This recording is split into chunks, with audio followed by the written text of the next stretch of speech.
Hi, I'm Shannon O'Flaherty. Could your overwhelm be birth related? How could that possibly be? I'm in my 60s. How could overwhelm have anything to do with my birth? You might be asking. But, our birth experiences are stored in our subconscious memories, not just from the time that we're in utero, but from even ancestrally before that. But that's another story. So when babies are born, it impacts our lives at a critical time in our development, and it affects our entire neurological system. Our whole central nervous system can be affected, and this can impact our learning capacity to our uh, mental orientation or our emotional stability, and also our stress management. It also regulates or impacts upon our fight or flight response. This is something that I balance with all of my clients when they come to me. And it's very fascinating to see those people who are almost, well, just frozen in that response not being activated because of what's gone on. Our whole birth process is a dance between the mother and the baby.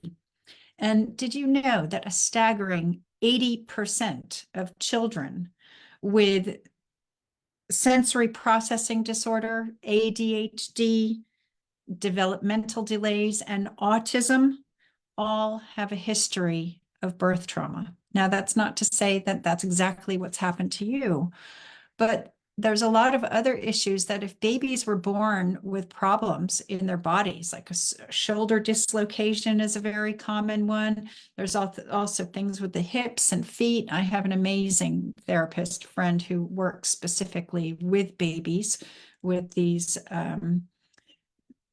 well, deformation, not that they're fully deformed, but deformations when they're born to get them back into alignment with their body, because that birth process, that little baby has to push through a relatively small space.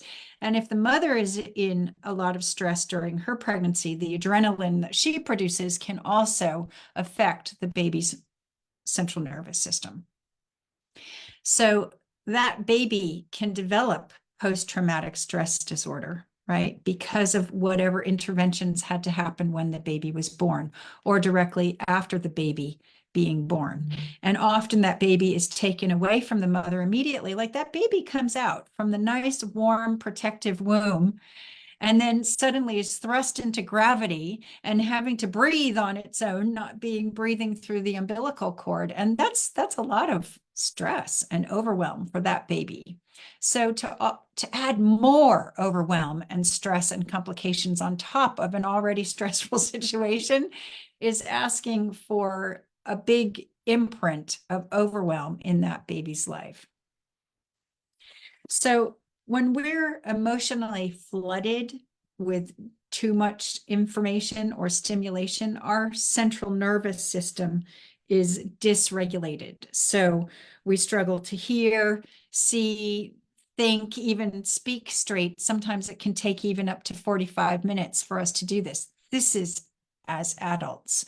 So you can imagine the number of times that young children need support to learn this skill set to be able to regulate their own central nervous system when they're in a situation of overwhelm or stress or whatever it is that's conquering them from the outside. So if you're suffering from this in your adult life and this is a repeating pattern that you've always had your whole life, maybe it's time to look at that birth experience that you had. And maybe it wasn't yours, maybe it was your mother's stress. Were you separated from your mother right after you were born? Were you put in an incubator? Were you taken away? Did your mother die? I mean, there could be a million different things that happened. Now I hear people who say, yeah, my birth was fine, no problem. But was your mother's birth okay? Maybe there were some emotional issues, psychological issues in your mother that subconsciously went into you. Her fear of being a mother, her fear of giving birth, her fear of carrying to term or delivering a healthy baby.